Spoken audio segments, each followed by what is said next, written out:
I eat really high quality meat. I eat a lot of organ meats as much as I can.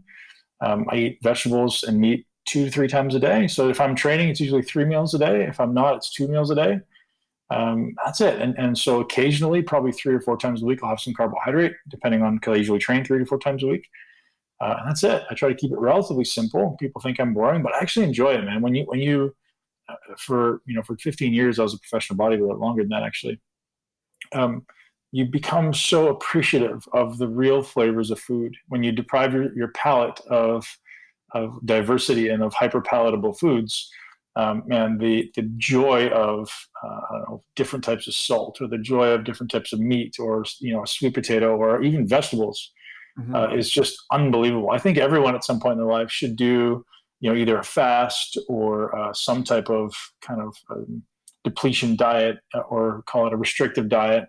And not, again, that comes across wrong, but I think there's psychological problems there that can be developed. We don't want to go down that path, but any type of diet where you're not allowed to eat things for an extended amount of time makes you appreciate the things when you bring them back. And as a bodybuilder, I was in a massive caloric deficit for a long time and eating a very small number of foods. So when you start to introduce foods, like I say, like a potato, or like a green pepper, or like, you're just like, oh, this has so much amazing flavor, because your palate's cleansed. And I think every human should go through that at some point. Hello and welcome back to Peak Human. I'm Brian Sanders, and this is the podcast where you start back at episode 1 and listen from the beginning, because each guest is handpicked and tells a different piece of this puzzle, which is health and nutrition and diet and lifestyle and fitness and everything else in between. Today I'm talking to Ben Pakulski, who is an ex-pro bodybuilder. He's been on stage at the Mr. Olympia contest, the biggest bodybuilding competition in the world. He's the real deal. But this episode goes way beyond muscle. This is not a bodybuilding podcast by any means. I met Ben at our Toronto MeatUp in 2019 and really, really like him. Maybe it's because he eats pretty similar to how I do. 2 Sapien meals per day, most of the time, with mostly animal foods and low anti-nutrient plant foods on the side. But seriously though, he's really great and has an awesome mindset on pretty much everything, which is where we spend most of the time of this podcast, not on bodybuilding. I know very few listeners care about bodybuilding, but we talk about all kinds of stuff to do with lifestyle, nutrition, health, keeping muscle, and just general tips for optimizing workouts. Everyone should be doing some kind of workout, and you want to do those right and be efficient, and he has some great tips that actually work. I've changed my routine since I talked to him last week, and even with my 15-minute workout in my living room, I know it's been more effective because I was sore the next day, and I haven't been sore in a long time, and each muscle group was sore just by listening to his simple techniques. Without going into any more detail, just by listening to what he said live on the podcast while I was recording with him, I made some changes and I got results. It's pretty amazing. So this podcast is for everyone, certainly not just bodybuilders. We talked about a lot of interesting topics that I haven't got into with other guests, the mental side to diet, health, and living a meaningful life. This is a good one, everyone.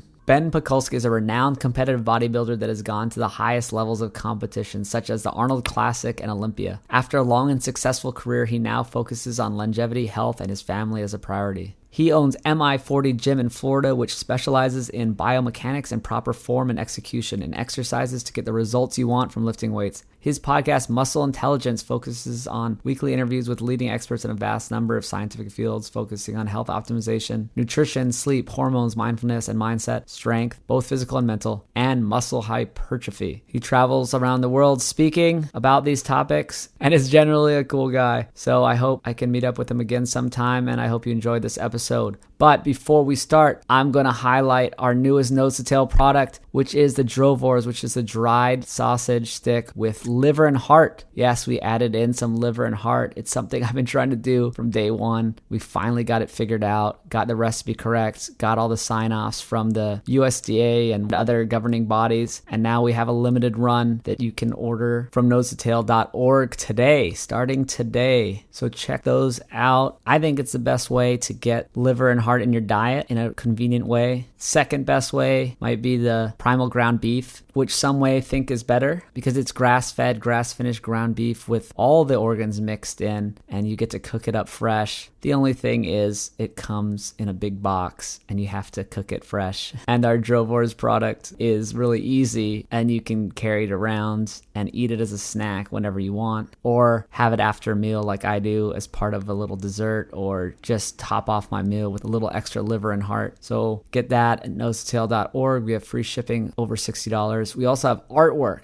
Barely talked about this. We just launched this. This ships out of the UK straight from our artist, Yuli, who is amazing. She does everything by hand. She even hand carved a custom nose to tail logo, and she stamps the outside of the packages with this stamp. This is finally something that our international listeners can get. I'm a fan of this. I'm ordering stuff for myself. I really think this art is special and needed to promote the healthy ancestral way of eating and celebrate it and embrace it. And I just want to support her and her craft. And you can get that anywhere in the world at nosetail.org. Check out all our other products there. And that's it for now. Next time I'll talk about our Sapien program and Sapien tribe. You may have already heard about them, but I'll leave it at that for now. If you don't know about them, you can see them at sapien.org. But let's get on to the show today with Ben. Okay, we're live with Ben Pakulski. How are you doing over in Florida? Enjoying life, man. It's the weather is great. The call it political climate seems like it's kind of settled down here compared to many places in the world, and I've also curated my life in such a way that it's pretty great. Yeah, I try to do that as well. Is life design is where you can be sort of immune from craziness from the outside. And I don't use social media. I don't watch the news. I don't even have television. My life exists between my home, the park across the road with my kids, my gym, which is 6 blocks away, and the beach, or at least call it the ocean, which is 3 blocks away. And I live in the Bermuda Triangle of bliss. And outside of it, who knows what's going on, man? I try to not know what's going on. I love that. Now, I think many people get caught up in all the stuff happening outside of themselves. And the reality is you can't control it, right? And the only thing I want to focus on is being the best version of myself, showing up for my family, for my tribe, and my business, and growing personally. And regardless of what happens outside of my little triangle, I want to show up as the highest and best version of myself. When I spend half of my day focusing on things outside of myself, I can't be the best version of myself. And the rest of the time, when I'm not even looking at those things, I'm not living at my best because I'm distracted, and ultimately I'm probably in sympathetic overdrive in my brain, right? We're probably in high stress mode, and it's next to impossible to produce at a high level. So I've really started to curate everything out of my life, man. It's like, I can't change the political climate. I can't change who's president. I can't change the virus. I can just do what I can within my own little community and lead with love, man, and show up at my best. I love that attitude. What you can control. So many people get caught up in things that can't control, and you just spin your wheels, you go in circles. You need to focus on what you can control. And I want to say, people who are listening, you're known as a big bodybuilder guy, but I feel like I've been digging into you more, but you probably focus on other things more than that now. And you're talking about these life skills and life goals and biohacking or living well, nutrition, diet, all that stuff. So where do you put yourself these days on, what do you focus on? What do you more, identify? Well, I don't identify as anything else. I identify as a human striving for optimization, but the idea of identifying by who I used to be is a very interesting paradigm, isn't it? And a lot of people do, like, I used to be this, and used to be this. And I really don't care about who I used to be. I care about who I am today and how am I showing up every day in every scenario. And for me, I want to show up as my highest and best energetically, my highest and best physically, my highest and best mentally, energy, work, and love kind of paradigm, right? And so who am I now? I'm building a business. I'm leading a large community of fitness enthusiasts, of personal trainers, coaches, and really anyone aspiring to live an optimized life, or what I'll often say is live your greatest life in a body you love. And there's a lot that goes into that outside of the tactics, right? So I was a professional bodybuilder up until 2016. I retired after doing the Mr. Olympia contest for the second time. And I started taking this awareness on of realizing that 99% of the fitness industry up till now is focused on tactics. They focused on how to train. They focus on how to diet. They focus on what to eat, what to do. These tactical approaches. And there's so many other things that go into being a great human, or even having a great body. And a lot of it is what's happening from the neck up. A lot of it is what's happening in the integration of the body and mind. So I really shifted a lot of my teaching. So I became known as one of the best people in the world, or one of the top coaches in the world, for learning how to build muscle, learning how to build the body, get in the best shape of your life. And I realized that only a small percentage of those people that I was teaching actually, one, followed through on their plan, and two, continued it for a long time. So I started exploring why. And why do people want to change? Why do people get themselves into trouble to begin with? And how can we ultimately help people psychologically to overcome any limitations, to understand the psychology of behavior change, and ultimately thriving as a human being in this integration of body, of mind, and of soul? Ultimately, how do we start connecting with who we are as a soul? And I think for most people, that's not even on their radar, they're not even on their paradigm, but that's really the ideal scenario, I think, is honor the body, develop the mind, and connect with the soul. I love that. The more I dig into the nutrition side is where I'm focused. I find that even if people have the right information, the mental side, the mental side is really what's important, because you can know it all and then just go binge on ice cream and brownies and whatever. Yeah, there has to be some personal development happening there. And it's so, I was actually writing an article about it this morning. This concept of, as a human, if we feel some type of discomfort, whatever that is, it could be anxiety, it could be fear, it could be just some general discomfort in our body, and I consume something and feel a net positive result from that thing, I'm going to start developing a dopamine reward center based addiction to that thing. That's really where a lot of people live, right? Is they feel some negative feeling. They feel maybe it's stress, maybe it's anxiety, maybe it's depression, whatever it happens to be. And now they've created a relationship with something outside of themselves. And they go, hey, that thing over there makes me feel better. Even though it's temporary, I know it's going to come back. I'm going to do it anyways because I have a net positive result. And I think training people to consciously acknowledge this feeling and realize it's just an awareness. A feeling doesn't have to have a negative connotation or a negative meaning. You've put that meaning on it, or someone outside of you has put that meaning on it. Oh, that's a bad thing. No, it's just a feeling, right? Just like when you're in exercise, some people can associate exercise as being really bad. That burn from exercise, oh, that's terrible, it feels terrible. And then you get people who are really successful in fitness who love that feeling and strive for that feeling, who would intentionally go and try to seek that feeling.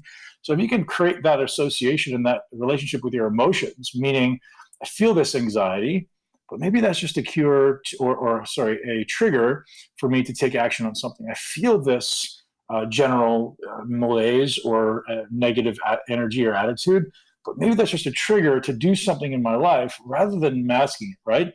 We're all kind of trained from the time we're very young in escapism. Hey, you don't feel really well with your children? Put them in front of the TV. They'll be fine. They don't feel, they're a little bit sad. Let's go get some ice cream. So you're teaching people escapism from the time they're children. They're not even encouraged to sit with that feeling, identify with it, realize they're safe, realize there's nothing wrong with these feelings. You're not going to die. Nothing's going to happen. And so you have to be, okay, I'm okay with this. I can sit with this a little bit longer. And then I lose that association of going to, ultimately consume something outside of myself. For many people, men, exercise is escapism. For many people, work is escapism. Food, alcohol, drugs, all these things are ultimately some means of escaping some feeling we have in our body. And if we can just learn to sit with it long enough to create a positive association, I'll just see it as a signal. It's just trying to tell us something and tell us, hey, maybe we should move toward this, or maybe we should move away from that. If we can do that, now all of a sudden we have less of a desire to eat the food outside of ourselves, the negative foods, right? Food then becomes fuel rather than mask. Right? It's not an escape, it's a fuel, or it can even be for pleasure, but it's not me eating food to move away from something. It's like, yeah, I actually enjoy that thing. I want more of it. And exercise is the same way, right? How many people do you know that say, I have to exercise, I got to go train, I hate it, but I got to go do it, rather than just like, man, I get to exercise. I love this. I feel so blessed that I get to do this. I want to do this. I'm so grateful that I get to honor my body and develop my body. It's just this paradigm flip, isn't it? It's this yin and yang of like, I can either take on the victim mentality toward my emotions, or I can say thank you to my emotions for telling me something's there, and I can be empowered by them. And that's, I don't know how many people are talking about this type of stuff, but that's really kind of this discovery that I've been coming to over the last few years about why people are just unhappy, because we're trying to escape our emotions rather than just sit with them. Wow, yeah. I mean, I think more people need to talk about this stuff. I actually got exposed to some of this stuff early. My first job back when I was a mechanical engineer, and one of these guys, he told me about this reframing concept, and that I get to exercise, not I have to exercise, and it really changed my life. And also, I like what you're talking about, being uncomfortable, that feeling of anxiety or something where people fear this uncomfortable feeling, but to embrace that uncomfortable feeling as I'm doing something new, I'm doing something hard. Nothing that is easy is rewarding, right? So you have to, successful people push through the uncomfortable feeling. And like you said, they embrace it. And it's like, I know this is uncomfortable, but I'm growing. I'm growing because of it. And we live in an immediate gratification society too. I was kind of linking everything to immediate gratification as like this theory of everything, of what are all our problems in society. It seems Yep. like it's all immediate gratification. Like you listed a lot of these examples. Put your kids in front of the TV. Just how can I make this go away quickly, or how can I make myself feel good with ice cream immediately, and then not think about the repercussions? Yep, that's exactly it. And escapism, social media, food, drugs, alcohol, all these things are just ultimately the blessing and the curse of our society. Right? It's such an incredible blessing that we have access to everything in the world at our fingertips. At least in Western culture, it's such an incredible blessing. But at the same time, it's also an absolute curse if you're not aware of, and you're not raised to be consciously aware of, the potential negative repercussions that exist in like trying to mute your feelings. I think the ultimate goal as a human should be to sit with and experience your wide range of human emotions, right? And that could be fear and anxiety and inadequacy and stress and all of these things that as a child we're told that we shouldn't experience. So women are told like, hey, you shouldn't be angry, you shouldn't be rageful, you shouldn't experience these quote unquote masculine emotions. And men are often told you shouldn't experience these feminine emotions, which is sadness and fear. And you have to remove those things. And then we're literally just changing the human experience. We're denying our humanness, and people aren't allowed to experience this wide range of human emotions, which ultimately is our power, right? So one of the reasons I was able to be a successful bodybuilder was because of the deep, deep rage that I felt in my heart. And that rage fueled me. That rage was my gift. Some people could view that as like, man, it's terrible. Like, you don't want to have rage. I'm like, no, this is my power. I don't choose to use it every day, but the conscious choice to not use it is what gives me my power, right? The fact that I have those emotions there doesn't make me a bad person. We all have this wide range of emotions. It's the conscious ability to override the desire to use it is what makes you a powerful person. So, I think consciously acknowledging the fear can drive you tremendously, right? So can sadness, and same with rage and anger and all these other emotions can really drive your forward progression and drive your ascension to the discovery of your soul, right? Like, who are you at the soul level? What drives you? And the only way to find it out is by exploring these emotions. So I think it's almost a sad thing that humans, and myself included, right, have been taught to repress the expression of the feeling of these emotions. Mm, wow. Maybe you could tell us a little more about your backstory and, yeah, like how you got here, because I know there is some of that. Yeah. So where to start, right? Yeah. So I was a professional bodybuilder from 2008 to 2016, and made it to top 10 in the world for a few years in a row. And the irony of that was, so now I get to travel the world and teach. So I'm an educator, and I teach in the fitness space, I teach in the wellness space, longevity space, human optimization space. And so I travel the world and speak on stage. And the irony of that is, when I was a child, I grew up in a family of obese alcoholics, and I had a learning disability, I had a speech impediment, and I was obese. So the three things that I had kind of working against me as a child became my biggest virtues, ultimately my biggest gifts in adulthood. And I realized that the story I told myself when I was a kid, that I had a learning disability, a speech impediment, and obesity, was only just a story, right? It was only just a story. It wasn't who I am. It was what I had adopted to become, right? So who am I at my soul when I'm born? This powerful, inspirational, inspiring human. But people had put all of these labels on me as a child, And I took that on as like, oh, that must be me. I must be dumb. I must have a learning disability. I must have an inability to speak. I must be obese. Those are labels that people outside of me put on me, not myself. And when I finally started to uncover that and move away from those things, and I could finally connect with who I was, call it my inner child, call it my inner soul, I could see the power. I could see the joy. I could see the light. And again, it sounds crazy and esoteric, but you start to just go, oh, I'm so much more powerful than people have told me that I am. And I could do anything if I just accept who I am, love who I am, and step into my power. Easy to say, not easy to do. But there's this huge transition between the time I was a child to become a professional bodybuilder. And obviously being a professional bodybuilder was a big part of it, right? I was a very, very fearful kid. I had a very, we'll just say I had a lot of explosive tempers in my life, as you can imagine, with alcoholism. And so bodybuilding allowed me to overcome my fear and explore my inadequacy and explore my wide range of humanness. And it was an absolute gift that I did it. And I still feel so blessed. I still think it's the greatest sport in the world because it is a daily opportunity to explore your character, to develop your discipline, to explore your fears, explore your power ultimately, right? And develop your power. So there's a lot that happened in between there, but now I kind of cut my teeth in traveling the world and teaching people how to optimize, how to think bigger than themselves. I think one of the gifts that I'm given, and I'm sure you're this way too, Brian, is I can see your power. I can see your potential more than you can, right? And I believe you're capable of so much more than you do usually, right? Most people. Mm-hmm. And so allowing people I hold people to a higher standard to allow them to step into that greatness, right? I won't accept less for them like many people often do for themselves. And that's, I think something that people want to be around. It's like someone who holds you to a high standard without judging you, without condemning you. It's never in a negative way, but it's always like, hey, I see the best in you. I see what you're capable of. If you just step into this, you will be able to fulfill your soul's purpose. You will be so much more happy and fulfilled and content with everything in your life if you just leave that old story behind and step into this. And I think I'm able to do that because I've gone through it myself, and then obviously subsequently with so many clients. Wow. Yeah. I love that you're really focusing on this mental side. And again, we already talked about it, that is the most important side. And I don't think a lot of people are talking about it. You're one of the more thoughtful people I know. And, people think, oh, these meathead guys, they're just like throwing weights around. Well, the irony of it, Ryan, is the way I discovered this is, so when I was 17 years old, I was 160 pounds and I said I was going to be a professional bodybuilder and everyone laughed at me.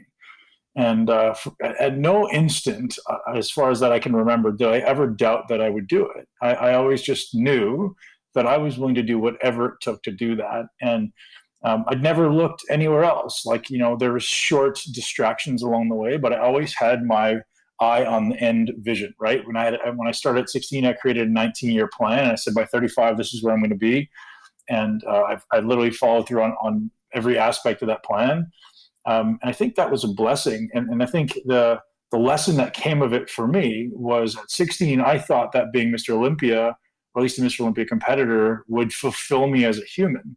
And as I step on stage with the Mr. Olympia in 2012 for the first time, as much as it was incredibly rewarding and I felt accomplished in many ways, it didn't fulfill me. I realized that it didn't change the person I was. So I started, this irony of the entire, I think I was 30 at the time, 31. So prior to that, the entire 31 years of my life, I had been shining the light outside of myself. The spotlight is outside of myself, looking for things outside of myself to make me happy and fulfilled and actualized. And stepping on that stage, the irony of it is all these incredible lights standing up on stage are shining bright on me. And there was some amazing awareness that went off in my mind that said, what the hell am I doing? I'm shining the light on the wrong thing. I'm shining my light on all these things outside of myself. I wanted muscle. I wanted money. I wanted significance. I wanted whatever, external validation, right? And all these lights are standing there shining on me. And it just like cued off in my mind is like, man, you're shining your light in the wrong direction. Like you turn that light and shine it around on yourself and start looking deep inside of you, start looking deep inside of your soul. And it was that moment in 2012. And there was kind of three catalytic moments for me that really told me that this external journey that everyone seems to be on for external validation and external gratification is empty. It's shallow. I accomplished what I wanted to accomplish. and it just didn't do anything. So that in that moment, as I say, 3 catalytic events, I just was like, okay, I get it now. This is all an internal journey. And then how did things change? I know your family had some part of that too. Huge. Yeah. So that was, I say, the 3 events. The one was my son being born, which is 2012. And that, so I attached to this story, and whether or not it's true, I'm not sure. I still question it, but attached to the story of never having been loved in my life. I'd never felt love. So I was never close to my parents. My grandma who raised me, she probably loved me, but I never felt accepted. I never felt like I could be me. So I never felt loved in my life. And when my son was born in 2012, I'd never loved a woman up to that point. And I didn't know what it was. I didn't think I was capable of it. And when my son was born, I, for the first time, had a glimpse of what that felt like. But I still kind of thought I could continue doing what I'm doing. And then 2012 with the Olympia, I realized, wait a minute, this isn't what I thought it was going to be. And then 2013, my daughter was born, and that just blew my heart open, man. Like at that point, I think my son kind of cracked the door, and my daughter came through and and blew it open. And at that point, I was like, I get it. Like I'm this selfish, self-centered pursuit that I'm on is just not right for me. I have so much to offer this world that goes beyond this physical body. And I don't try to discredit bodybuilding. I love bodybuilding. I think it's amazing if you acknowledge the opportunity that exists in bodybuilding, the opportunity to develop discipline and virtue and character, not the external egocentric drive, right? And so those 3 events in my life just pushed me over the top. And I tried to stick on bodybuilding a little bit while longer because I enjoyed it and I had some sponsor obligations. But at that point in 2013, when my daughter was born, it was lights out for me. Wow. So I'm thinking back to my story I was telling myself, and I still tell this story to myself because I'm a thinner guy, and I want to know. I've always thought, well, I'm just not big. I'm not a big person. I don't have the genetics, right? There's this story you say you don't have the genetics, and I still have this story in my head of I have small legs and arms, right? Like I have a decently sized like midsection, like chest and back, but I'm just doomed to have small legs and arms my whole life. So take me through that and why that's wrong, and just let people know. I mean, how much do genetics have to do with this?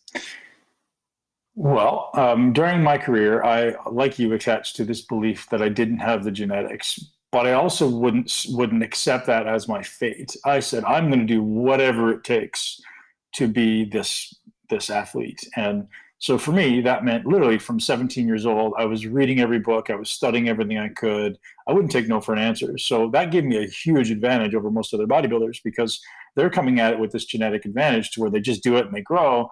And I'm coming at it where like, man, I can train as hard as I possibly can and I don't grow. So what are all the boxes I need to check to actually be successful there? So with reference to your belief system, like it's a self-fulfilling prophecy, right? If you tell yourself you can't, you will always find a way to not. And that's the same with everything in life. If I tell myself I've always been poor, you will always be poor. And you just have to flip that paradigm. And that's challenging for some people, right? And there's some behavior change experts that can probably just help you switch that, whether it be hypnosis or NLP or things like that. You can change it like that. I didn't know about those things back in the day. I wish I had. But those things are very, very real. But ultimately, you just have to start believing. It's like, what if I did have big arms? And what if I did have big legs? How would I do this differently? Because the reality is, the reason I was able to become one of the top bodybuilders in the world is because of the standard to which I held myself, right? It's funny because I'm so blessed for so many of the events that went on throughout my life. I would meet people along the way, not knowing their influence on my life or the impact on my life. And without every single person I met along my journey, I couldn't be who I am. And it's, this idea of I stand on the shoulder of giants. I always attached to, being a lazy kid, and because I grew up in a family of overweight alcoholics, and I thought I was lazy, and I thought my family was lazy. And so people along the way started teaching me what hard work really was. And I said to myself at one point, it's like, I never want anyone to think I'm lazy. I had like pain around being lazy. So I would intentionally go the opposite direction. Mm-hmm. So I started to develop this paradigm of like outworking everybody times 2. So if you're going to do 10 reps, I'm going to do 20. If you're going to do 10 sets, I'm going to do 20. And like, that was always, I'm not saying that's right, but that was the paradigm. And so I was just willing to do whatever it took. So point being, Brian, if you said, hey, I have small legs and small arms, are you doing everything you possibly can to develop those body parts? And I guarantee the answer is no. Like, are you checking every box? And the reason is it's okay, right? Like, it was never something that for you, this is the paradigm I always take on. Like, are you interested in building your arms and legs, or are you committed? Right? This kind of polarized view. Like, if you're interested, like, yeah, something else came up, I didn't quite get around to that thing today, I'll do it next time. But if you're committed, you're going to burn all the boats, man. You're going to burn the bridges, and you're going to dive in there. And I was committed, right? There was never a moment in my mind where anything other than stepping on the Mr. Olympia stage was an option. And that's it. It's like, you'll get in your life exactly what you're committed to and what you hold yourself to, and everything else you're going to fall short on. Because, as you know, man, success in anything, especially to be world class, it's not easy. It's hard. No question. It takes a level of commitment most people don't even understand. But I think everyone's capable of it. But again, I don't want to ramble. Well, I think that's very true, because I knew I wasn't committed. I looked at myself and I realized I wasn't doing everything I could. I skipped leg day growing up, like every day of my life. Right. I didn't, you know what I mean? I was scared, but this is part of it. I didn't like to do legs because I was bad at it. And I didn't like to do arms because I felt really skinny. I was like the skinniest arms in the weight room, and I felt ashamed to do 10-pound curls or something back in high school. We have like away activities, and we have toward like pursuit activities. So like moving away from pain versus moving toward pleasure. And I was, as a kid, very much an away from pain type person. So when I found a pain in something, like I said, I literally had a speech impediment until I was probably 17. I could explain why. It's not really a speech impediment. It was just deep embedded fear, learning disability. And they said I was dyslexic, and they said I was, my brain was broken. Ultimately, I just ate like shit as a child. I think there's maybe some genetic deficiency. I would agree. Yeah. Yeah. So there's something there, right? But anyways, every time I had these pains, I literally had this away mentality of like, I hate that discomfort. It drives me so much for no one to ever say that I'm lazy, for no one to ever say that I'm not articulate. So I just took it on myself to go, I'm going to become the smartest guy in the room. I'm going to become incredibly articulate. I'm going to inspire people with my speech, inspire people with my story. And that's, that was the away mentality, right? And that really drove me. And now I'm at the point in my life where it's a toward mentality. So I'm trying to change my perspective. Rather than running away from these pains, now I want to run toward greatness. And so really changing my framing of motivation and go, okay, there's no more things in my life that I want to run away from. I want to change it to what am I moving toward? And that's just optimization of self, actualization of potential and purpose. So again, that's kind of the framing. Okay. So what about the genetics? So the actual physical stuff now. Let's get into like the physical, like what can you do?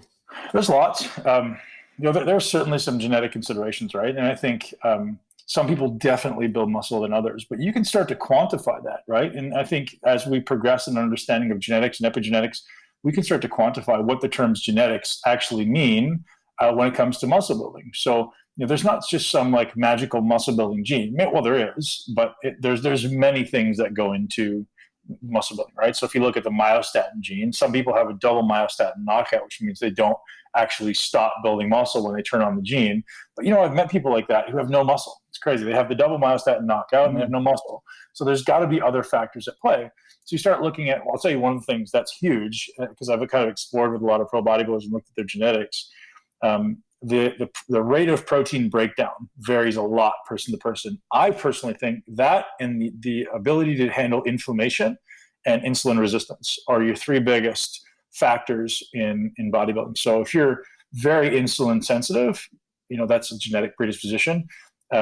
You're going to build muscle better because your cells are going to be better at taking up glucose. If you're better at clearing inflammation, you're going to be better at building muscle because you can train more and more often.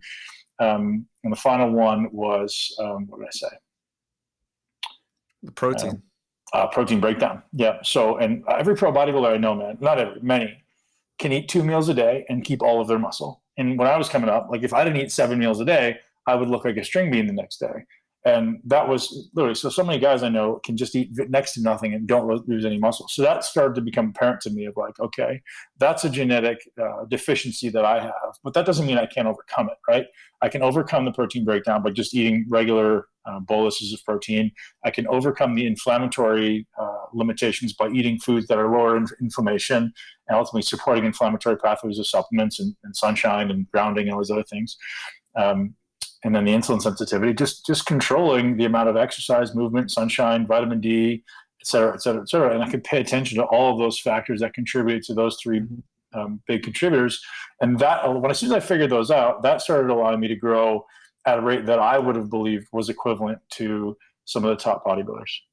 Mm. Yeah, I think it's a good message, because I know guys that they're Asian guys, there's thin Asian guys, right? So they would say, oh, well, I can't grow muscle. Bullshit. And they're eating 2 meals a day. This guy, my friend, he's eating the same thing I do. He's just he's putting the work. He's doing squats every other day, and his legs are giant. Right. It's like you just put in the work and you do it. And so, right. And man, there's always going to be an excuse as to why you can't. And I think people just ultimately want to be able to feel good about themselves. I just can't do it. Well, bullshit. You can. You're just not willing to put in the work. And so be honest with yourself, right? Like, it's okay to not be willing to put in the work, but don't tell yourself a lie so you feel good about it. Like, you could put on an extreme amount of muscle, but doing all the things that I was willing to do, the eating 7 to 10 times a day sometimes, right? The training 2 to 3 times a day, almost every day. Was it ideal? I don't know. It worked. And I think the big thing that people miss in exercise, if trying to build muscle, is the skill. Because most people focus on hard work, and most people think I'm just going to work harder. And I think that's the complete wrong paradigm to take into progress. It's like, you own a business, Brian. Working harder and harder on the wrong things won't get you where you want to go, right? You have to know what, I wake up every day and go, what are the 3 to 5 things I can do today that are going to give me the greatest ROI, right? Return on my time, ultimately. So what are those 3 things? That's what you do in bodybuilding. It's like, I'm not going to do more. I'm not just going to go in and do as much as I possibly can. I'm like, I'm going to learn to do or work harder. That's just dumb. Like, I want to do the best things I possibly can, and do them really, really well, the most valuable tasks. And I think people miss this concept of skill acquisition in exercise. Every single exercise you complete in the gym has a significant skill component, and people don't acknowledge that, right? There's so much that goes into, so much progress that exists simply in improving the skill. So most people, if you were to ask them, Brian, how's their skill in the gym? The answer would be pretty good. I'm pretty good. And you're like, the answer is no, you suck. And that's just an honest truth. Like, 99% of people I see in the gym, including personal trainers, are abysmal at executing exercise. So that's literally what my business has become, is like, no, man, you don't understand this at all. You're taking the wrong, complete psychological paradigm on exercise. And by simply flipping somebody's paradigm on exercise, you can completely change the results. People will come to me and put on more muscle than they have in the last 5 to 10 years in 6 to 12 months. And I'm like, what do we do? And everyone's like, is it drugs? I was like, no, it's not drugs, man. It's just learning how to fucking train. So that's the paradigm flip. That the gift that I was given was I had to do that stuff. Well, I want to get into this. I want to make it approachable for the person, because not everyone here wants to be a bodybuilder. Sure. And I want to make this episode. Yeah. Well, so far this episode's been great. Yeah. We're not always trying to make it for bodybuilders, but I just wanted to set this up real quick. I've done this all my life too. You're sitting there, you're trying to do curls or something. You're jerking around, you're using your whole body, and it seems good because it's like, well, I did 10 of this weight, but it's not good because you weren't even using your biceps. Right. So here's the paradigm, right? The biggest mistake that exercise was ever imparted with is 3 sets of 8. As soon as people think 3 sets of 8 is the goal, everything goes out the window because their brain focuses on the end result. And just like in life, the goal isn't the end result. The goal is the process. So instead of going, hey, I want to do 3 sets of 8 or 4 sets of 8 or whatever number you want to attach to at the end, go, how can I make one single rep as hard as I possibly can for this muscle? Just ask that question. So rather than thinking about what's happening outside of yourself, which is like moving a weight or completing an exercise, I want to shift my paradigm to not from completion of exercises, sets, and reps, but I want to shift it to challenging muscles. So if I say, Brian, instead of going for 3 sets of 10, I want you to pick up a weight that you just want to do 1 rep and challenge this muscle as hard as you can. And once you're done that 1 rep, do another one, right? So it doesn't have to be a challenging weight. It can be just any nominal average weight. But I want you to do whatever it looks like, whatever it feels like, to make it as hard as you possibly can at every inch, or call it every millimeter of every rep. And if you do that, your entire exercise experience changes. And once you can do that stuff unconsciously, then and only then have you earned the right to increase the weight. Right. So weight, there's no question weight matters in exercise. I will not refute that load matters. But the thing that people are missing is all the weight they're moving is not being directed or conducted to the right muscle you're trying to train. You're moving weight, and your body is made for efficiency. So when I pick up a dumbbell in my hand, my body goes, what can I possibly use to move it from point A to point B, bottom to top, right? So your body goes, I can use my hips, I can use my knees, I can use my quads, I can use my ankles, I can use all these things to move this from here to here. Whereas you go, no, what do I have to do to make one muscle work as hard as possible, right? So that this concept of isolating muscles, if you're trying to build them, you're trying to isolate it. You want to train it in isolation. So how can I do that and make it as hard as you possibly can on every inch or every millimeter of every rep? You do that, your progress will change exponentially. It'll probably take you 3 to 6 months to rewire your body and your movements and your brain. But after that, it's like playing the piano, right? And I've often used that metaphor of like Elton John playing the piano. I recently saw Elton John in concert, and the guy's just unbelievable. He plays for 4 hours, and no, he doesn't read music. He just sits there and plays, and he's going so fast, he couldn't possibly be conscious of it, right? It's all wired in his nervous system. That's what we're trying to aspire to in exercise. It's like, how do we get to the point where we have unconscious competence? I don't think about it, I just do it. If you can get there, your ability to increase the weight and therefore the size of the muscle will be exponentially faster than you've ever believed. I love that because, like I say, not everyone, very few people listening are trying to be a bodybuilder, but this would help anyone. Yeah, anyone. Even if you're training for 10 minutes, right? If you're training for what you want is efficiency. Literally, like I train 30 minutes 3 times a week now, and like I get a great result. I feel amazing. My muscles still feel great. I'm keeping as much muscle as I want to, sometimes even more than I want to. And it's just because I've learned and it's taken me years, of course, but I get it now. My body just gets it.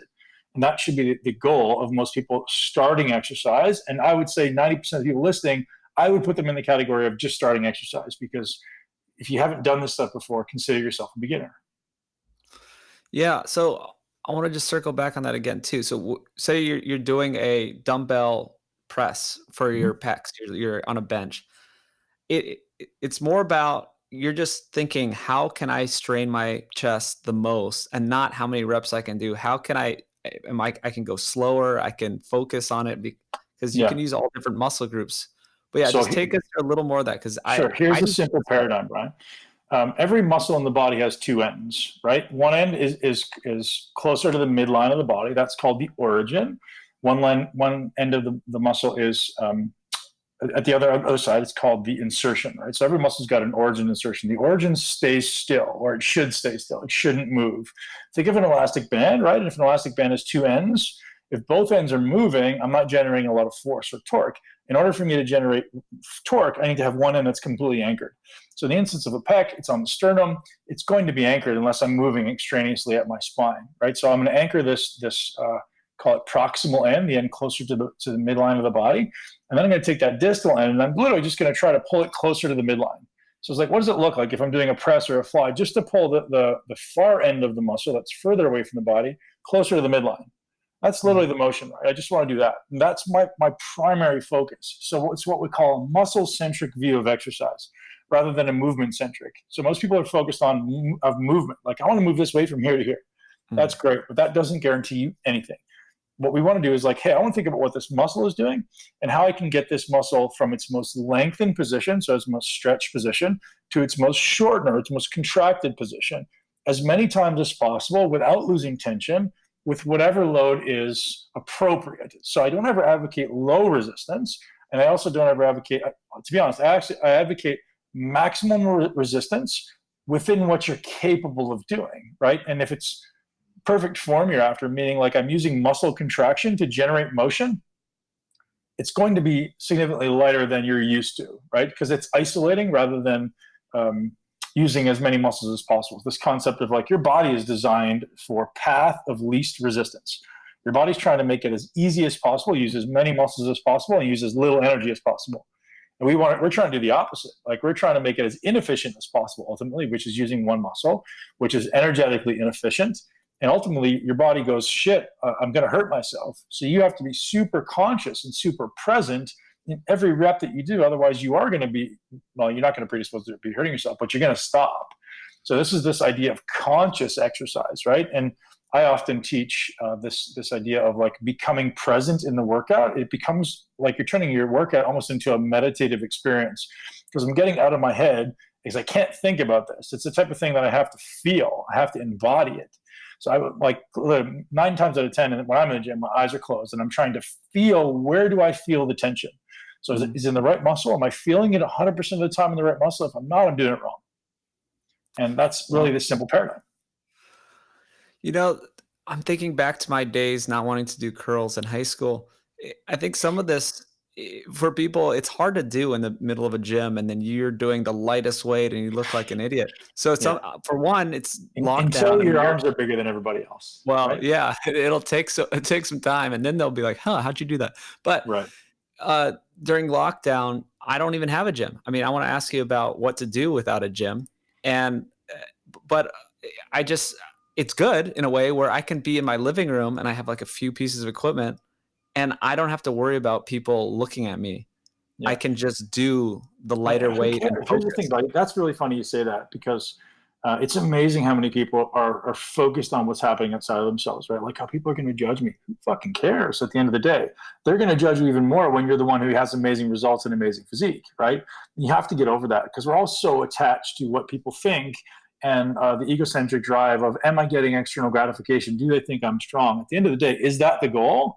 Or is the goal to actually get progress? And I think as soon as you remove yourself from like, I don't really give a shit what other people think, I actually want to get progress, you'll realize how much faster the progress will come, because now you're attached to the process, right? So you're attached to the actual personal growth rather than what people are going to say about the personal growth. And I think Instagram ultimately has destroyed fitness, is because everyone wants that instant gratification of like, hey, if I make a post of me curling the 50-pound dumbbells, people are going to think I'm awesome. If I make a post of me curling the 15s, people are going to think I'm a pansy. And but what if you're the guy curling the 15s and you got 20-inch arms? That's much cooler than the guy curling the 50s who's got 14-inch arms, right? I think. So again, that's obviously an extreme example, but that's the thing, man. Is if you can start paying attention to what muscle is creating this movement, is contributing to this movement most significantly, your body will change faster. So to answer your question about home training, the key to training, period, whether you're in the gym or whether you're at home, is control. Control is the currency for growth, right? So you ask yourself at every inch of every rep, am I in control? What is controlling this motion? What muscle specifically, maybe group of muscles, is controlling this movement? So my typical advice for people is stop. So if you're in the middle of a rep, stop and ask 2 questions. How long did it take me to stop? 2, what muscles are actually contracting when I'm stopping? So if it's the type of thing where it takes you a second or 2 to slow down before you stop, you're not in control. Right? It's like driving a car. You have to slam on the brakes. You're not ultimately in control. We want to be moving at such a pace that I know I can stop on a dime, and I can tell you exactly what muscles are actually moving me. So you do that alone. Try it for a month, Brian. Like commit to 30 days of training with control. And that means 100% of the time, if someone in the room said stop, you could pause like you're playing the game freeze, like completely freeze, and then go and stop and go and stop and go. So play that game with yourself. And you'll notice, 1, metabolically, you get way more efficient and effective workouts. 2, you build muscle significantly better. 3, your joint pain goes away because you're creating more stability. Stability is correlated with mobility. So if you want to improve your mobility, stability is the key. And stability is also the key for growth. Stability governs growth. So if we want to improve our growth, we have to be stable. And simply by stopping and staying in positions and exuding this control and this stability, growth will increase, metabolic efficiency will increase, calorie expenditure will increase, all these things increase. Things become so much more efficient and effective. And again, I just want to revert back to this simple realization. I'm not against using appropriate weights. I'm just mostly attached to like making the workout as effective as possible. So the goal isn't to move weights. That should be a side effect. Like, hey, I'm really good at contracting this now. I can apply more resistance here. So one of the people want a sound bite, and this is maybe a complex sound bite, but I often say mindfully contracting muscle against resistance. So mindfully contracting muscle against load, right? So it's not just like moving weight. I'm trying to contract this muscle, and the contraction makes the weight move. If you can switch to that paradigm, I think everyone's results will be exponentially greater. People don't get a fraction of the results that they're capable of.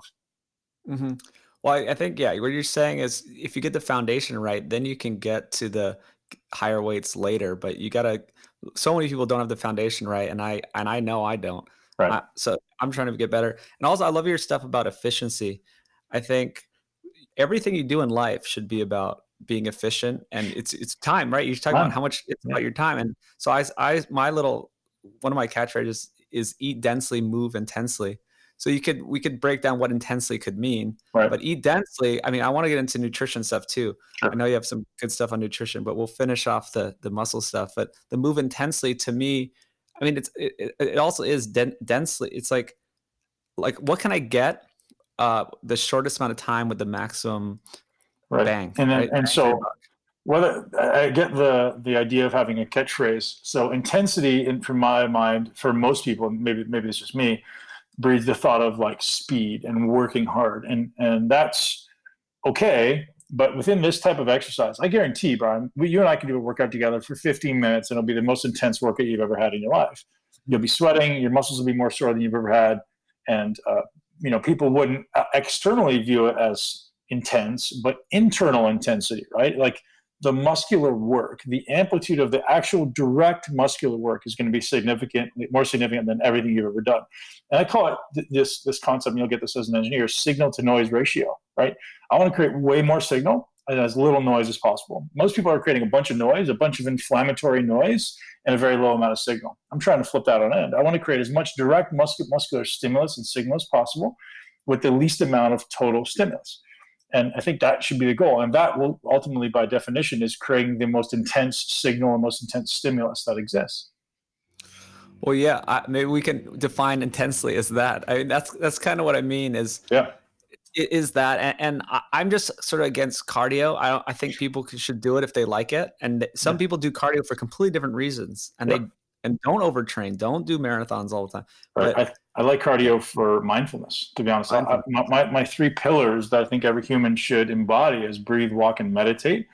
It's kind of like something that I've as one of my catchphrases is like, if you want to build muscle, if you want to thrive as a human being, if you want to have a great physique, the foundation of it all is breathe, walk, and meditate. Because, again, we can get into the depths of breathing and why that may be the most important thing we do. Breath is life. Walking, and again, that's so much beyond what people think. Like when I say walking, people are like, oh, walking's for old people. And physiologically and psychologically, walking is one of the most impactful things we do as far as developing the brain, coordinating the body, and then meditation, as we know, as profound benefits. So those would be my 3 pillars.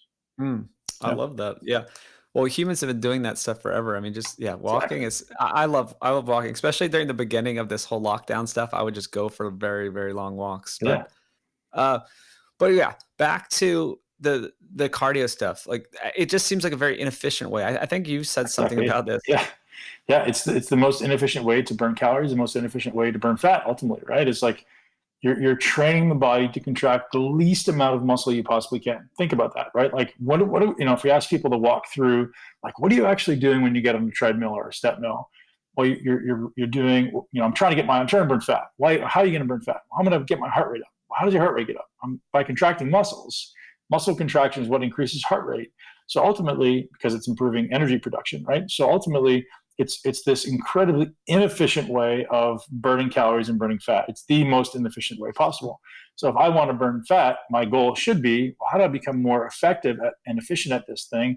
And I'm not against aerobic exercise, actually. So, I think it's important to train all 3 energy systems. So your aerobic, your anaerobic lactic, your anaerobic alactic. I think it's important to train all of those, especially for longevity benefits. But I think it's just misunderstood. People don't do cardio for the aerobic benefits. They do it for the fat burning, and that's not right. I think you should be doing weight training for the fat burning. You should be doing aerobic exercise for the aerobic benefits, for the cardiovascular benefits, because the aerobic system is significantly impactful in health, longevity, heart rate variability, recoverability between workouts. So I think it should be there, but not as much as people think. I don't know if that answers your question. Yeah, no, exactly. Well, yeah, I guess you could go into more of the fact that weightlifting increases fat burning more because you're getting better at burning or contracting muscle. Yeah, so there's a few things you can do to increase fat burning at rest, right? And this may be subjective. Some people may push back on this, but I'll kind of stand beside this. So increasing the amount of time you spend in a parasympathetic state. So I don't know how much you talk about this in the podcast in the past, Brian, but like your autonomic nervous system has a sympathetic side and a parasympathetic side, right? Sympathetic is like, people would know it as a fight, flight, or freeze. Parasympathetic is rest, digest. So these kind of opposing systems. And so most people in our society live in a chronically sympathetic state. And that's, from stress, it's from poor sleep, it's from blue light, it's from caffeine, it's from, being overstimulated, anything that's stressful, and your brain is constantly perceiving the lion in the room, and your heart is racing, your brain is racing. And it's this idea of a mind that you can't slow down. So most people spend 24 hours a day often in this sympathetically aroused state, versus someone being in a parasympathetic state, which is this rest and digest and recover state. And I think the ideal scenario should be 22 days in parasympathetic, 22 hours in parasympathetic and 2 hours sympathetic. 2 hours is just when I'm training. Should be the only time of the day when I'm in any amount or significant amount of parasympathetic arousal. Sympathetic arousal. So what does parasympathetic look like? Well, it's calm. It's a lower heart rate. It's a lower respiration rate. It's a lower muscle tone. Your muscles are literally more relaxed, and thereby your energy demands at rest are significantly decreased. It tends to be more associated with the aerobic energy system. So your body tends to spend more time in the aerobic oxidative system, which burns more fat at rest. If you're someone who's more sympathetic, more stressed, constantly driving through, caffeine and stimulants and not sleeping really well, you're going to be more sympathetic at rest, and your body's going to burn through stored glycogen. And then when the stored glycogen's gone, you're either going to get really hangry, and you're going to want to eat everything inside or be angry, or you're going to start burning muscle. And that's not a good thing, right? So we have this endless supply of stored body fat, and tapping into that is dependent on this aerobic system. It's dependent on the parasympathetic system. So getting into that parasympathetic system, you're looking at, like I say, breathe, walk, and meditate as being the foundation of that, improving your aerobic health, improving your tolerance to carbon dioxide. So all of those things are kind of foundational in improving our body's ability to burn fat. So getting into CO2 tolerance a little bit, again, we don't have to go into that at length, but most people are really intolerant to carbon dioxide. And that's usually an indication of people who are high stress, high strong, high sympathetic arousal, and don't burn fat really well. They tend to be more inflamed. So actually training CO2 tolerance should be a part of everyone's daily routine. And it doesn't have to be a significant amount of time, but it should be 3 to 5 minutes every day training CO2 tolerance, which is why this whole breathwork phenomenon has taken off. That's the real benefit people are getting. One of the benefits is people are improving their CO2 tolerance without knowing it. So I haven't got into the breathwork too much. So why don't you tell us just a high level view of this CO2? So breathwork should be viewed in three, I'll call it three subsections. There's three kind of aspects you want to pay attention to. The first one is biomechanics, so how you breathe, and I'll get into that a little more. Biochemistry, so the chemical aspect, which is basically the interaction of CO2 and oxygen. And the final one is cadence. So biomechanics, biochemistry, and cadence. So biomechanics I could get into this for days, but the simplest understanding of it is you should be breathing only through your nose. Mouth breathing should be only at the highest intensity of exercise, not typical daily, day-to-day, not when you sleep, not when you eat, any of that stuff. It should be only nasal breathing. And it should be into your diaphragm. So deep diaphragmatic breaths, expanding horizontally down and then contracting through the diaphragm. So it should be slow and low breathing, meaning deep down to the diaphragm, and that's going to improve the efficiency with which your body exchanges oxygen in the environment. It's going to decrease your resting respiration rates, the number of times you breathe per minute. It's going to decrease your resting heart rate, and that's going to make you way more parasympathetic, way more calm, way more relaxed, way more likely to burn fat at rest. So that's the simple overview of biomechanics. We can get deeper into that, but no need for now. And then we're going into biochemistry. So it's this balance of oxygen and CO2. So most people think that oxygen is the key, and it is. Oxygen drives energy production. Oxygen needs to get into the cells, but that's where people don't understand. It's like the way we get oxygen off of hemoglobin and into the cell is with an accumulation of CO2. So there's two ways to get. So 90% of the oxygen, 98% of the oxygen in the body is carried on hemoglobin. It's a very strong bond. So your body doesn't want to release the oxygen from hemoglobin. So the way we do is when your body starts to sense an increase in CO2, it starts to off-gas some of the oxygen into the tissue to produce more energy. Because as CO2 goes up, your body goes, oh, geez, we must be producing a lot of energy. So therefore, I need to send more energy into the cell. So CO2 is a big, big trigger for how much oxygen you actually get into the cell. And that's important. So your ability to tolerate CO2 is a massive superpower, especially for pro athletes or people looking to improve their performance, even cognitive performance. Because let's say, for example, Brian, you do a breath hold right now, and you hold it for, say, 5 to 10 seconds. And your brain senses, as soon as you close your mouth and you stop breathing, your body starts to accumulate. It senses an accumulation of CO2, right? And the more you can tolerate CO2, the longer it takes before you have the strong urge to breathe. So your body, if you have, so let's say you can hold your breath and you can hold it for a minute, your ability to tolerate CO2 is high. If you say you hold your breath and you can hold it for 10 seconds, your ability to tolerate CO2 is low. CO2 is the trigger to breathe. Why does that matter? Well, if I'm exercising and I start doing something, whether it be running or training with weights or anything, as my body is producing more energy, it's also producing CO2. So the faster my body produces energy from ATP, the faster it produces CO2 and water as a byproduct. So if I'm producing CO2 at a fast rate and my body can only tolerate a small amount, my breathing rate goes up really fast and my heart rate goes up really fast. So ultimately, it's getting you out of this aerobic place and putting you into an anaerobic place, right? So I'm burning more carbohydrate at rest. If I have a high tolerance to CO2, now I can do significantly more training. My heart rate doesn't change a lot. My breathing rate doesn't change a lot. So my perceived effort is way down, even though I'm doing a high amount of work. Does that make sense? And that allows me to stay aerobic, meaning fat burning, for way longer. So the desirable effect of improving CO2 tolerance should be built into everyone's optimization program.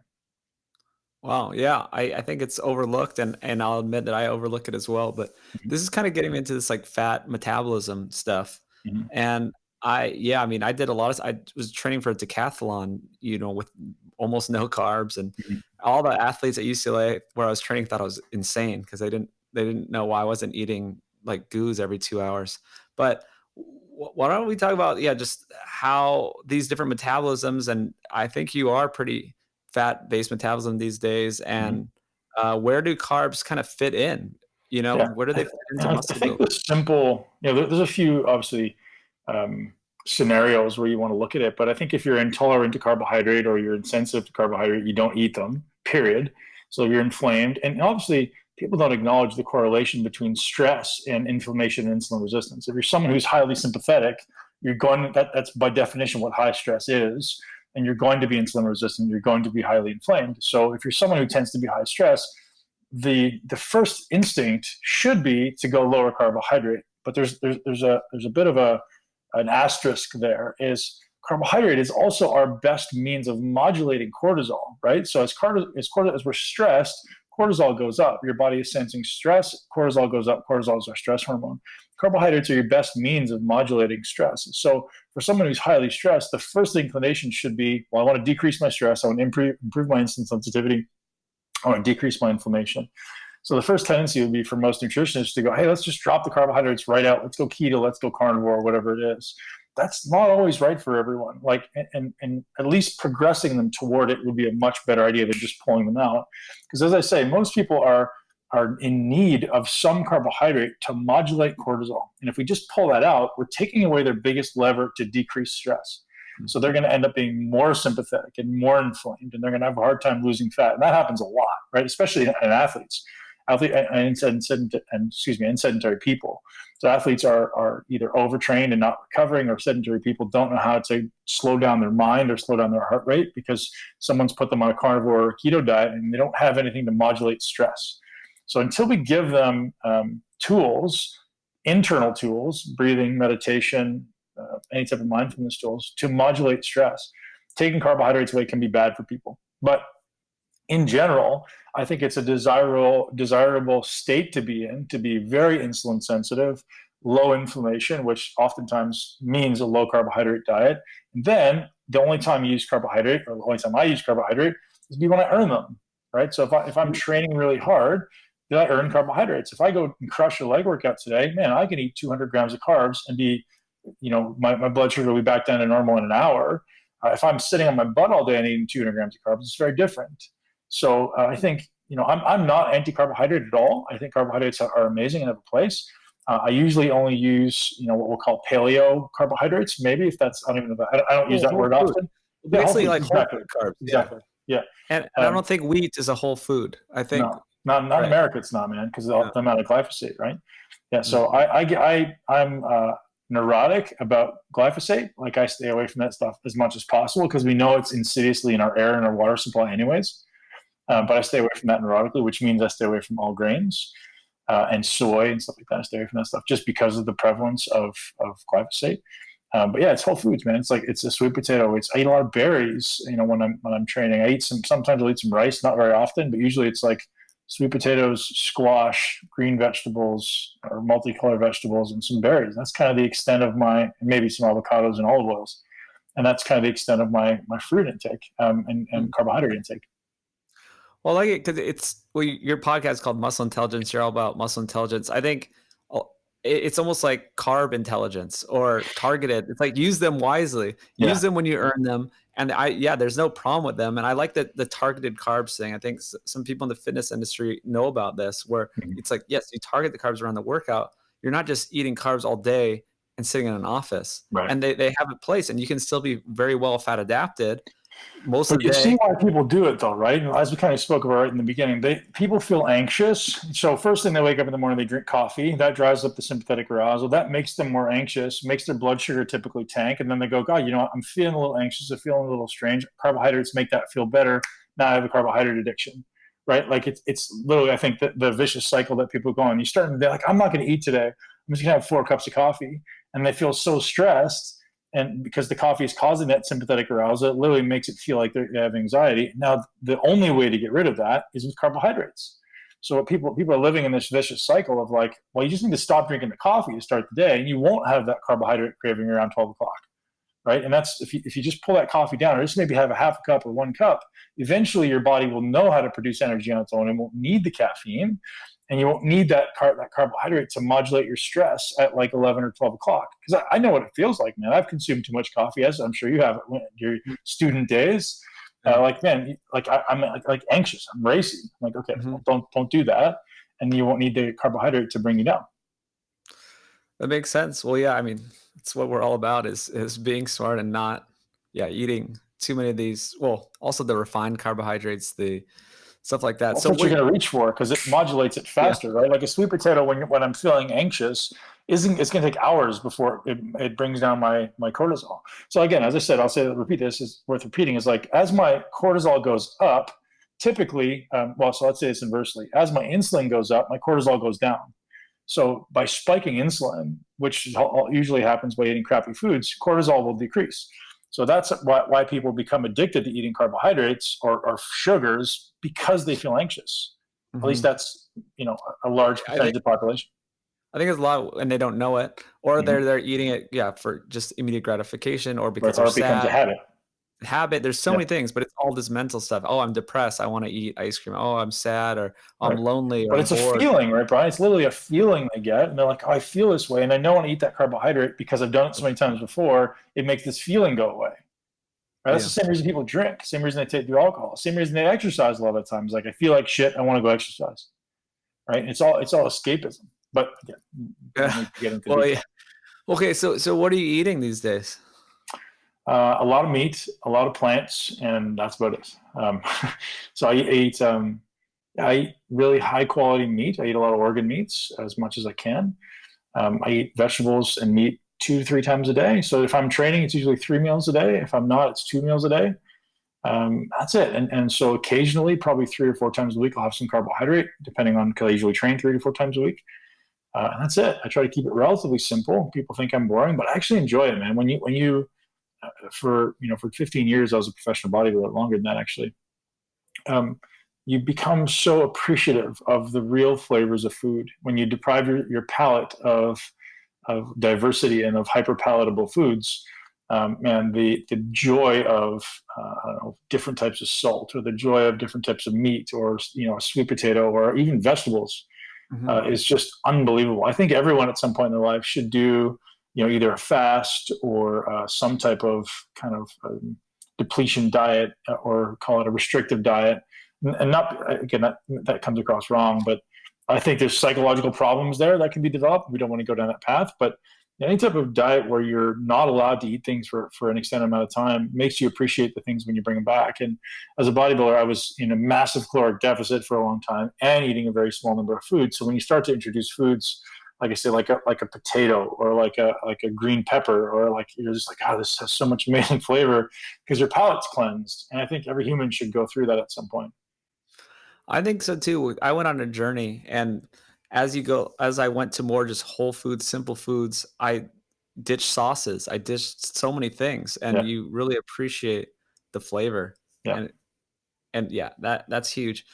All right, so yeah, we don't have too much more time here, but oh man, there's so many things, so many things. Oh yeah, maybe I'll rapid fire some things that we didn't get to. Shoot. Bro split or full body workouts?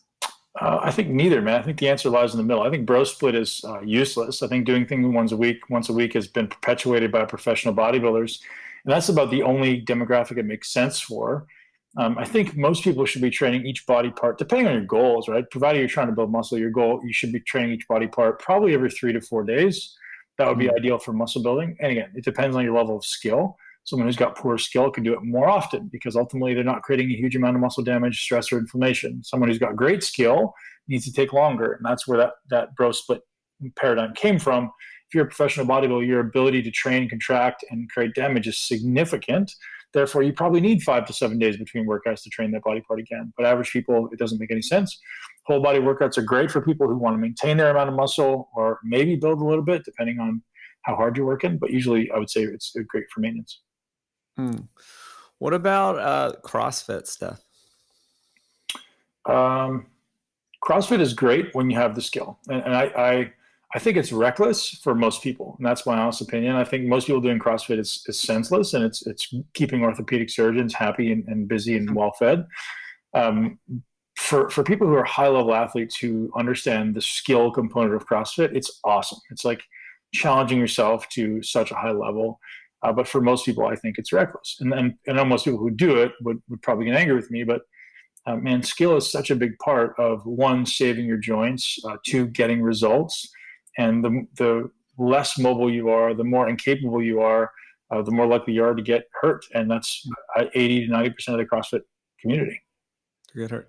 Yeah. I mean, I don't do CrossFit. I don't have a big problem with it, but yeah, it seems like a lot of that stuff too is you're just sort of like rocking and doing different things. You're not isolating. You're not. Yeah. And again, that's okay. There's nothing wrong with that, right? It's a different objective. Like your objective is, I just want to work hard. It's more of a psychological thing than it is a physical thing oftentimes, right?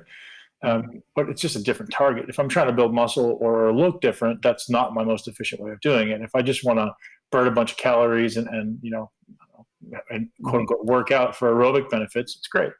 Yeah. Well, no, I've seen great improvements in people. So what about drop sets? Drop sets to get more muscle fatigue. Useful once you've acquired mastery over skill, right? So the amount of progress, call it progressive overload, that can exist simply in improving the skill is unbelievable, right? You can put on so much muscle and make so much progress, never having to do things like drop sets. And drop sets, or call it increasing the density of a workout, so less time between sets, is a really, really effective tool at increasing the metabolic effect of a workout. So, instead of just doing drop sets, maybe go from, start measuring the time between sets and go from 2 minutes to 90 seconds. And that alone is a significant metabolic stimulus to the body. And then go from 90 seconds to 60 seconds, and then 60 seconds to 40 seconds. And all of that increased density within a workout is a significant metabolic effect without necessarily having to do drop sets. Now, I think drop sets can be very useful for fatiguing a muscle and creating that intramuscular kind of fatigue, intramuscular stimulus for growth. But I think it has to have the prerequisite of are you actually doing this thing correctly? What about this concept of muscle confusion? I think that was kind of all the rage, or maybe that's what CrossFit is. It's completely stupid and nonsense. There's no such thing as muscle confusion. It doesn't make any sense whatsoever. It was a Joe Weider paradigm from 1962, and it's all just been disproven. So muscle confusion is senseless. Sorry. There's a lawnmower right outside my house. I just muted my mic. So what about X3 bar type of thing with that resistance band? What about it? I mean, so the idea I've heard why it's good is because you're putting more load the farther at the end of your movement, it's getting harder. Right. Is that a good thing? You tell me. only on squats would it be useful. Yeah, every other exercise, it's backwards. Interesting. Yeah. So then what, just maybe repeat your thesis. Your thesis is more about just getting to that muscle, like working it. Well, yeah, you want to challenge a muscle. You don't want to complete reps. And I think with, again, X3 bar, I don't, I've never used it. I know what it is. And I think, I don't want to put down somebody's product. It's just, I mean, it's a gimmick, right? Like it's not anything miraculous or useful, or it's just like, hey, you might as well just do push-ups and get a set of dumbbells. Right? And again, if it's something like travel to throw in your bag when you're traveling, cool. But most gyms have, or most hotels have gyms. That makes sense to me. Yeah. Okay. What about gut health? So a lot of people, I mean, in our community, I guess we call it, I don't know what community we're in, animal-based community, whatever it is. They're really interested in that. Do you get into that stuff? And how did you pick the plant foods that you eat? I pick the plant foods based on having the lowest oxalate content usually, and just, try to stay away from phytates as well. And oftentimes I just rotate it, man. Like I think oxalates aren't the worst thing in the world as long as you're just not consuming them in isolation in massive amounts. And same with phytic acids. Like, is it there? Yeah. Is it going to kill you? No. But I obviously don't make it the primary mode of consumption. Gut health. I view most things through the lens of gut health, including inflammation. But I think the biggest nemesis to gut health is yes, diet is obviously a huge contributor, but we're looking at anything that's an antibiotic, which is glyphosate and pharmaceuticals. We're looking at our water supply as being really loaded with pharmaceuticals. And we're looking at stress. And I think if you look at those things, oftentimes the food you eat, obviously it's a significant factor. But if you just remove processed foods, glyphosate, and stress, chances are your gut health is probably not going to be a huge issue for you, right? And I think most people focus on like the diversity of the plants and all these other things. I think those are useful. Actually, one more pillar that I didn't mention there is environment, right? Being outside in natural environments is maybe the best way to repopulate your gut. But I think if we just remove all of the kind of negative influences on our gut health will usually be healthy for most people, right? Again, it's like stress, glyphosate, inflammatory foods, artificial foods, etc. Well, that's good. Yeah, I love to focus on the big things that matter, and that's don't focus on that's it. It's like so many people spend so much time focusing on the minutia. Like I got to take a probiotic. Well, what about the alcohol? And what about the pharmaceuticals? And what about the stress? And like, the fuck's the point of taking a probiotic when you're drinking half a bottle of wine every day or a couple bottles of wine? It just doesn't make sense. Yeah. I love that. Okay, last one is just other lifestyle factors: sauna, cold, all that type of stuff. Man, I think the biggest one that isn't given enough attention is light. I think circadian biology is a way bigger deal than most people are paying attention to. So getting that morning sunlight exposure in your eyes, getting outside as much as you can during the day, getting ideally full body light exposure, and then watching the sunset at night, I think is the biggest one. So I kind of have what I call my 6 pillars of an optimized life. And I've kind of deduced that there's really only 6 things that you can kind of affect in your life. And so environment is a big piece of that. And so when we talk about the environment, we're looking at light, air, EMF, and people. And those are kind of your environmental factors, right? But the other pillars I can run through real quick. Movement is a pillar, breathing is a pillar, thinking is a pillar, so mindset, sleep, breath, and environment. So 6 pillars. And the reason those have become my pillars is because those are the only 6 things you can do to affect the human system. So move, breathe, think, eat, sleep, and the environment. Those are your 6 pillars. So that's all you can affect. I mean, I have gone back and forth with stacking emotions on there because emotions are not necessarily thinking, but they can kind of go under that umbrella. But that's it. There's nothing else you can do. So if you pay attention to all those 6 pillars, you are ultimately look at which one is the biggest limiting factor for you. And so for most people, it may be sleep, or maybe their thought process, it may be nutrition, maybe breathing, and all of those need to be checked. And go, okay, which one am I bad at? And always address the weakest link first. And if you bring up the weakest link, everything else tends to move. So that's usually my approach. I like that too. Yeah. So focus on the important things and then get to, I guess I'm just turned off by like crazy gadgets and all these gizmos and It's all stuff. It's like, bullshit. Yeah. it's like Do the basics. you're in bed for 5 hours a night, right? You set your alarm for 5 a.m. and you go to sleep at midnight. Why are you buying gadgets for sleep when you're only allowing yourself 5 hours of sleep? Mm-hmm. I think people do it because they don't want to fail. And what that means is if someone were to go to bed at like 10 and they wake up at 3 because they know like they have too much anxiety to sleep, they're almost afraid of what's going to happen. And they're like, I'm going to start getting anxious. I'm going to start getting, I don't know, depression. So they try to design their life around just enough to get by so they don't feel anxious, right? I actually know a lot of people that do this. It's like they'll stay up really late because they know if they go to bed at 10, they're going to wake up at like 2 or 3 and their brain is going to be racing and then be anxious. They're not going to know what to do with themselves. So they keep themselves up late so they get really tired and they wake up just in time to go and kind of distract themselves for the rest of the day. Right. And so they distract themselves in exercise, they distract themselves in work, they distract themselves in food and alcohol and all these things. And they never really get a time to slow down. And distractions come in the form of reading a lot. And that sounds funny, but that is. And music can be a distraction. All these things can be just a way of muting out how you truly feel and all these anxieties that exist in you. Escapism, social media. But I know a lot of people that literally will stay up as late as they possibly can because they want to just wake up in time so they can slam a cup of coffee and keep on with their day. And that's the irony of it, man. That's the recipe for long-term disaster. Short-term, you're getting by. Long-term, you're in trouble. I love it. This has been really great. I'm glad to know that I'm not doomed genetically, and that I knew this all along that I have the ability to not have small arms and legs. It's if I focus on it. Yep. I don't know. Any other closing words, closing thoughts?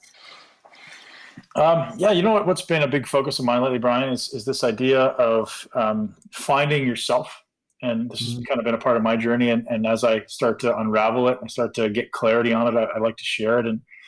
And so for a long time, I was living in other people's value systems. And I think most people we meet are living in other people's values. And what that means is, when you're a child, someone gives you a name and puts you in a home and you're told what you value, you're told what's important, and you're told that you have to fit into this value system. Otherwise you won't be loved and accepted. So love as a child is conditional for many people. And therefore we become someone based on our environment. And getting back to who you are at your soul means exploring all the things in your life that you're doing because you should rather than wanting to, like the have to versus want to mentality, right? And so if I can explore all the things that I love to do, like what inspires me most, what lights up my soul, and most people don't even know because they're so disconnected from it, but what really lights up your soul, and get back to that and say no to everything else that doesn't inspire you, that doesn't make you feel great. Isn't an absolute hell yes, right? If it's not a hell yes, it's a hell no.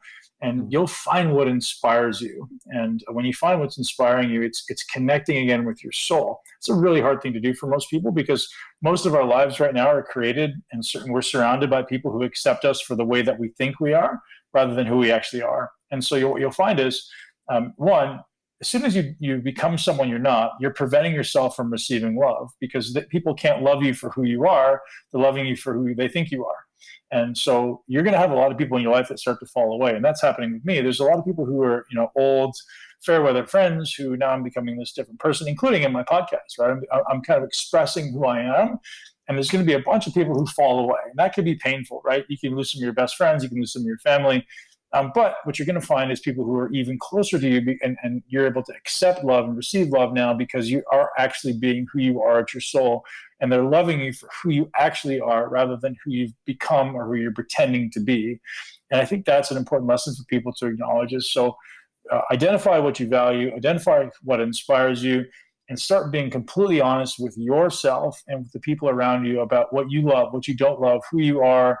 And you'll start to discover your soul. And when you do, your soul mates will appear, your soul family will appear, and people who love you unconditionally for everything you are and everything you are not will start to appear in your life. And this is the journey that I'm going through now. And it's an unbelievably rewarding feeling to just know that there's people in this world who love me for me, not for what I can do for them, not for who I was, not for what I do. So the complete unconditional love and acceptance. And it allows me, because I feel like I'm receiving it, it allows me to give it. and that's to my children, and that's to my family, and that's to everyone in my life. I can be so much more full of love when I show up in a relationship and have no expectations of anyone else, because I'm not imparting my beliefs or my inadequacies on them. I'm just, I'm accepting who I am, and I'm accepting of who they are.